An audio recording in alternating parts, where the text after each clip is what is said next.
Oke, kita akan membahas titrasi asam dan basa. Soal nomor satunya adalah perhatikan trayek pH dan indikator berikut. Ada indikator, sini adalah trayek pH-nya, bisa dilihat. Nah, di sini kalau kita lihat berdasarkan grafik tersebut, pasangan larutan asam basa dan indikator yang digunakan pada titrasi tersebut adalah yang mana ya? Kita harus tahu dulu kalau asam merupakan memiliki pH kurang dari 7. Kalau netral pH-nya nanti sama dengan 7. Kalau basa itu pH-nya lebih besar dari 7. Nah, asam ada dua, ada asam kuat sama asam lemah. Asam kuat berarti dimulai dari pH 1, 2, dan 3 umumnya. 4, 5, 6 berarti termasuk asam lemah. Untuk basa juga seperti itu, ada basa kuat dan basa lemah. Basa kuat dimulai dari 14, 13, 12, 11. Untuk basa lemah dimulai dari 8, 9, dan 10 ya. Umumnya seperti itu. Nah, berdasarkan grafik tersebut, pasangan larutan asam basa ini yang cocok yang mana ya, dan indikator yang sesuai yang mana. Oke, kalau dilihat dari sini kita harus lihat dulu yang dari kiri ini. Nah, ini yang di sini adalah yang ini, yang di sini ini adalah awalnya, karena di sini adalah nomor 1 ya. Di sini 1, 2, 3, 4, 5 ya gitu. Nah, di sini adalah 1, 1, 2, 3, 4, 5, 6, 7. Maka di sini pH-nya 1 ya. Kalau 1 maka dia termasuk ke dalam asam kuat. pH 1 berarti masuk ke dalam asam kuat AK. Nah, untuk indikator yang di atasnya, untuk pH yang di atas dia dari sini kan ke sini. Nah, di sini kurang lebih di angka 13 ya, di sini 13. Maka 13 itu merupakan basa kuat. Oke, sekarang kita cek pilihan gandanya. Larutan CH3COOH. Nah, karena ini 1, kita maunya asam kuat. Sedangkan CH3COOH ini merupakan asam lemah, Al, asam lemah. Berarti ini salah ya. Larutan NaOH ini merupakan basa kuat, berarti basa kuat contohnya NaOH ya, boleh. Kalau NH4OH ini merupakan basa lemah Bl, berarti ini salah ya. Maka yang lebih cocok kita lihat di sini lagi, berarti untuk A sama B dan C sudah tereliminasi. Sisa yang D dan E. HCl merupakan asam kuat, berarti ini boleh, contohnya adalah HCl. Ini betul, ini juga betul ya, dititrasi oleh larutan NaOH atau basa kuatnya NaOH, bener ya. Berarti ini betul. Dengan indikator fenolphthalein, berarti udah otomatis D. Kenapa? Karena ini salah. Dititrasinya oleh NH4OH. NH4OH merupakan basa lemah. Biasanya basa lemah itu sekitar 8, 9, 10 ya. Jadi yang cocok adalah HCl dititrasi dengan NaOH, indikatornya fenolphthalein. Kenapa? Karena titik akephalinnya 7. Jadi fenolphthalein masih masuk ya, di atas 7 sedikit ya. Oke, kita mau beralih ke soal berikutnya yang nomor 2. Kurva yang merupakan titrasi asam lemah dan basa kuat. Ingat, asam lemah berarti mulainya tidak jauh dari 7. Jadi 6, 5, 4 itu basa lemah.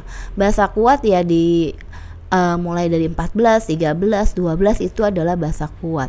Jadi kalau kita lihat di sini, ini 7 tapi jaraknya jauh, maka ini adalah asam kuat. Ya, ini juga basanya basa lemah. Jadi ini enggak cocok. Oke, untuk soal nomor 2 di sini udah cocok nih asam lemah. Kenapa? Karena tidak jauh dari 7, jaraknya tidak jauh, maka ini adalah asam. Oh, ini kok bahasa ya nulisnya. Ini adalah asam lemah Al, sebentar. Ini kita pindah dulu. Oke. Maka di sini adalah asam lemah karena tidak jauh dari 7. pH-nya juga hampir paling atas, berarti ini adalah basa kuat. Asam lemah dengan basa kuat cocok ya, ini adalah jawabannya B. Sekarang kenapa C nggak cocok? Karena dia dimulai dari basa duluan. Basa di sini baru ke asam kuat. Sedangkan yang dimintakan adalah asam dulu yang pertama, titrasi asam dulu, asam lemahnya yang lebih dahulu, sedangkan di sini basa yang lebih dulu, salah. Ini juga basa terlebih dahulu, salah, maunya asam dulu. Kalau ini asam betul, cuma ini asamnya 7-nya jaraknya jauh ke bawah sehingga ini merupakan asam kuat, basanya juga basa kuat, ini salah. Oke, sekarang yang cocok berarti jawaban yang tadi adalah B ya. Untuk soal yang terakhir adalah seorang siswa, kita geser ke kanan sedikit,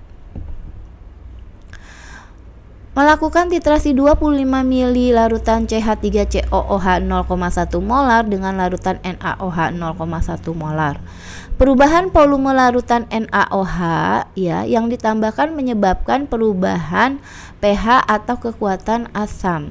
Grafik yang dapat dibuat adalah, nah, logikanya seperti ini. Cara mudahnya, kalau CH3COOH ini merupakan asam lemah, NaOH merupakan basa kuat. Jadi NaOH-nya kalau misalnya dia reaksinya adalah titrasi penetralan, jadi CH3COOH molnya akan sama dengan mol dari NaOH. Sehingga kalau di sini volume dikali molaritas Pi mini ya, kita singkat Pi mini, di sini juga Pi mini ya, karena volumenya untuk Ca3COOH 25 ml, konsentrasinya 0,1, N itu adalah H-nya, jadi H-nya ada 1, jadi valensinya 1, maksudnya seperti itu. Nah, ini NaOH volumenya yang dicari misalnya molaritasnya 0,1, OH valensinya di sini OH-nya ada 1, maka valensinya 1. Otomatis valensi di sini adalah volume ya, kok valensi. N itu valensi. Volumenya adalah ini coret sama ini bisa.